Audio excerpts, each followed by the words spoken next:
कोई किसी को सपोर्ट देने वाला नहीं। आप अच्छे मार्ग में चलना चाहो तो आपको गिराने के लिए ही, लेकिन ऊपर चढ़ाने के लिए नहीं। सपोर्ट में कोई नहीं मिलेगा। मुझे उसके बोलने से दुखी नहीं होना। ऐसे अगर हम दुखी होने लगेंगे तो हम कभी सुखी नहीं होंगे। आप धर्म से चलो, दूसरों का उपकार करो, तो जिसका उपकार करोगे वही आपको गिराने की कोशिश करेगा। ये संसार है, यहाँ बहुत छल कपट दम्भ नाटक ये सब बहुत चलता है। पाए जान जगत में सब जन कपटी कुटिल कलयुगी टंच। आप हृदय से किसी को प्यार करो, वो आपके हृदय को ही काट देगा। आप अपनी जान पर खेल कर दूसरों को बचाओ, वही समय आने पर तुम्हारी जान लेने पर उतारू हो जाएगा। ये संसार है।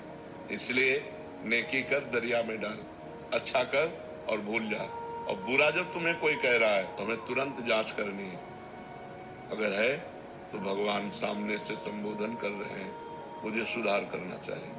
और जब मुझे पता चला जांच करने पर कि जो सामने कहा जा रहा है वो मेरे में नहीं है, बस अब वो उसकी बुद्धि है, हम उसकी बुद्धि को नहीं बदल सकते।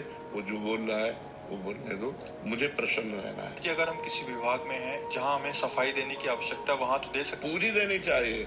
और जब सफाई देने पर भी बात न माने तो अपनी कट्टरता पे लगे न, जो होना होगा वही होगा, इसके अलावा नहीं होगा। हम ऐसे मिथ्या आरोपों पे या ऐसे छल कपट वालों के नीचे दबने वाले नहीं।